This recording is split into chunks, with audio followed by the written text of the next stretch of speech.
thank you for being here tonight. I want to start out by addressing the loss of life that we saw here in Minneapolis today. Any loss of life is a tragedy, and I think all of us can agree that in this situation it was preventable. I've spoken to the President today on the situation here on the ground. I also just got off the phone a little while ago with Governor Walz and spoke to him as well. I want to reiterate first with all of you the facts of what happened today. At 10:25 a.m. Central Time, Immigration and Customs Enforcement were carrying out lawful operations here in Minneapolis. Because of the adverse weather that Minneapolis has seen in recent snow, one of the vehicles became stuck and ensnared in the snow. Law enforcement were attempting to push out this vehicle, and when a mob of agitators that were harassing them all day began blocking them in, shouting at them, and impeding law enforcement operations. ICE officers and agents approached the vehicle of the individual in question, who was blocking the officers in with her vehicle, and she had been stalking and impeding their work all throughout the day. ICE agents repeatedly ordered her to get out of the car and to stop obstructing law enforcement, but she refused to obey their commands. She then proceeded to weaponize her vehicle, and she attempted to run a law enforcement officer over. This appears as an attempt to kill or to cause bodily harm to agents, an act of domestic terrorism. The ICE officer, fearing for his life and the other officers around him and the safety of the public, fired defensive shots. He used his training to save his own life and that of his colleagues. He was treated at a local hospital, has been released, and is now with family. I encourage the American people at this point in time to pray for him, but also to pray for the deceased's family and her loved ones. Today alone in this country, there have been 4 different domestic terrorist attacks on federal officers by the ramming of vehicles. 3 of them happened here in Minneapolis. We've seen over 100 of these vehicle rammings happen in just recent weeks, and this must stop. ICE alone is facing a 1,300% increase in assaults against them and an 8,000% increase in death threats against all of them. In fact, the very same officer who was attacked today had previously been dragged by an anti-ICE rioter who had rammed him with a car and drug him back in June. He sustained injuries at that time as well. And let me remind you why we're all here in this city today and why we've been here.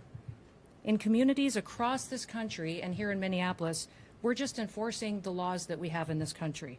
For years under President Biden, tens of millions of dangerous criminal illegal aliens, terrorists, and suspected terrorists were allowed to invade our country over our southern border. They were allowed to steal, to defraud, and to perpetuate violence against American citizens. Regardless of who your mayor or who your governor is, President Trump promised every single American that he would make America safe again. He promised every single American that he would work to protect them from dangerous criminals. Since Governor Walz has been in charge of Minnesota, we have seen homicides go up by over 50%. That's also during Mayor Frye's tenure as well. Since President Trump took office, Governor Walz has released over 470 violent criminals back onto the streets here in Minneapolis. He has another 680 of them still within his jurisdiction that he could give to us today to face the consequences for their crimes.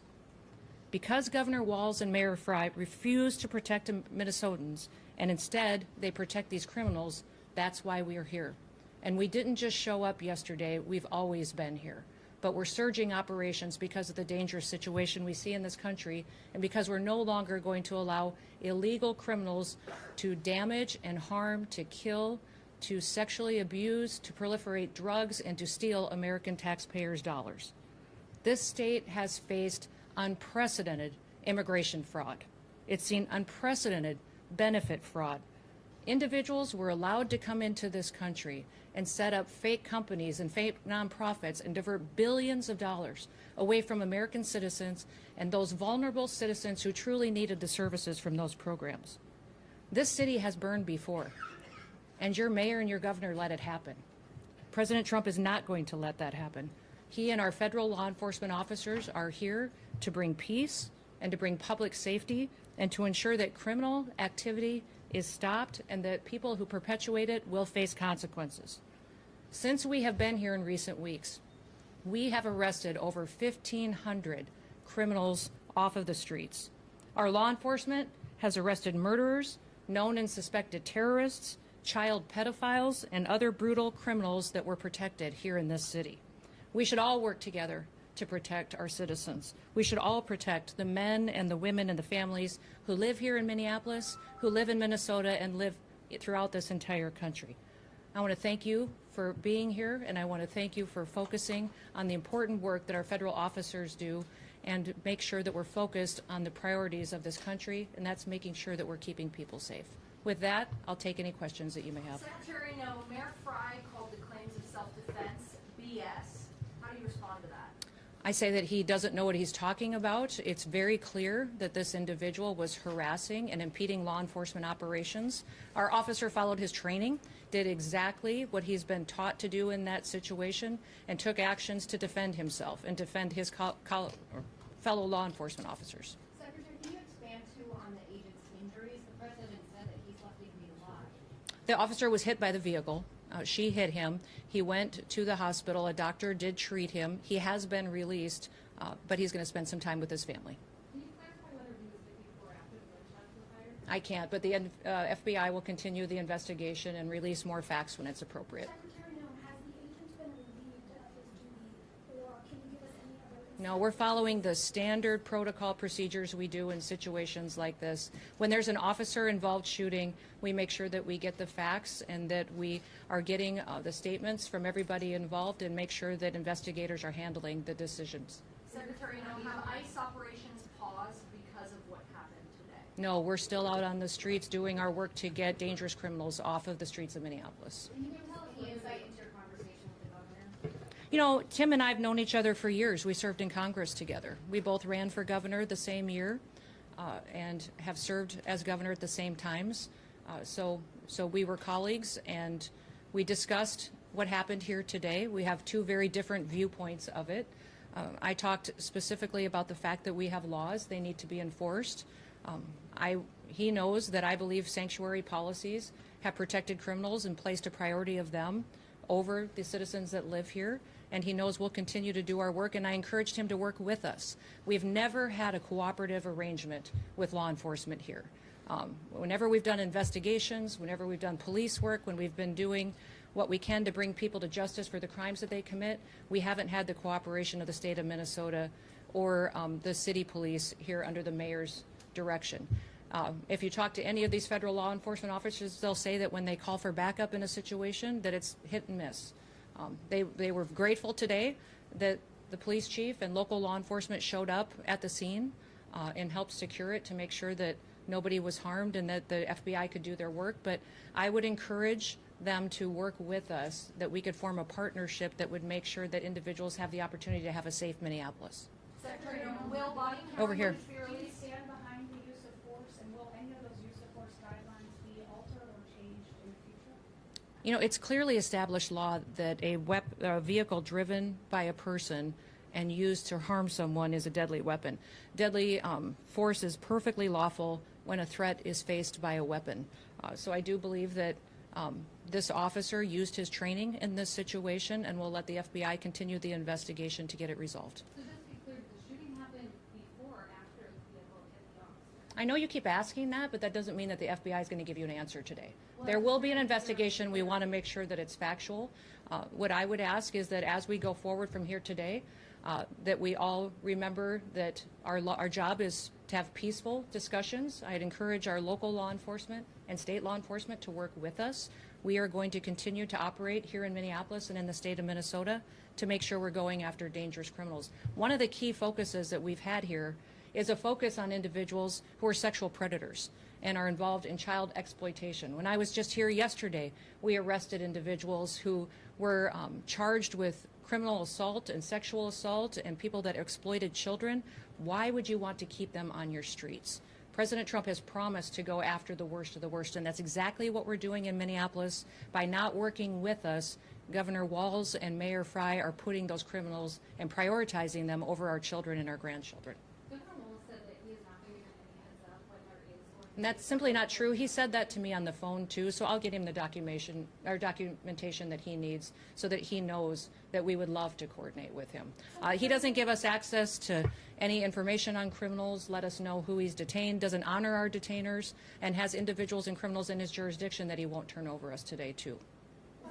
Yes. You mentioned that the officer involved today was once before raped by a vehicle. Can you explain the difference between that instance and today?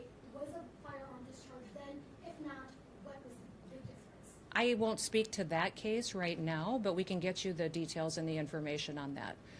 But the facts of the matter is he's an experienced officer. He's been in situations like this before, and he certainly has been out there and followed his training today.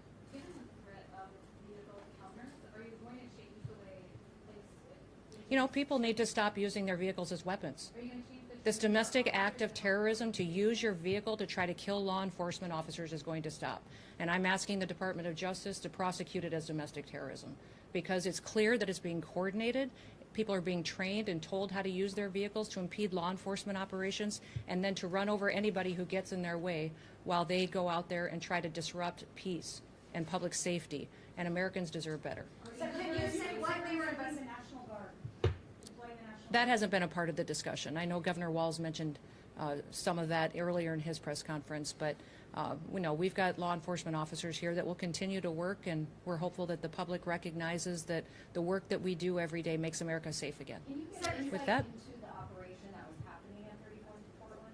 we had law enforcement officers that were out there doing an enforcement action, and a vehicle got stuck in the snow, and so they had called for other people to come and help them get that vehicle out. Those officers were trying to free the vehicle when the harassment started, when the protesters were out there impeding their vehicles and preventing them from leaving the scene. Was it at a particular home or business in that intersection? I won't speak to that. Can you speak to the crime that person maybe committed that you were going after? And you mentioned sexual crime. Okay. Will body camera footage be released?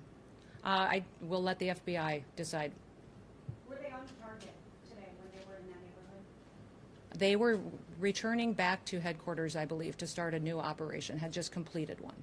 Was it a nice? Well, thank you. What's that? Was it a nice vehicle that needed to be? I was one of the vehicles that ICE officers were using. But remember, when we operate in a task force model. So we have other federal agencies that work with us, and we're very grateful for that. We have CBP officers, the FBI, DEA, ATF, all of those all work with us every day in a task force model, and we appreciate it. We'd love to have the state police, and we'd also love to have the Minneapolis police chief and his team be alongside of us while we're out there doing those enforcement operations. Were the agents later? With that, we'll get you more information as it is revealed, but thank you and everybody.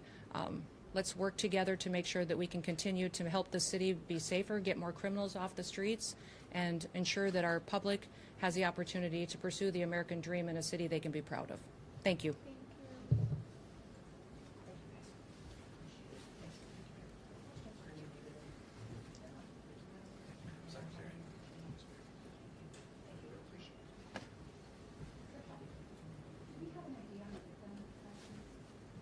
As far as name, I'm not gonna get ahead of it.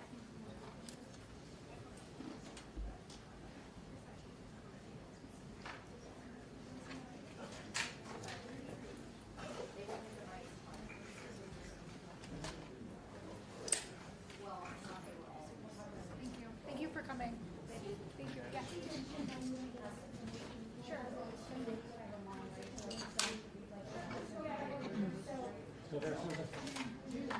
Is there anybody that is not doing a live shot?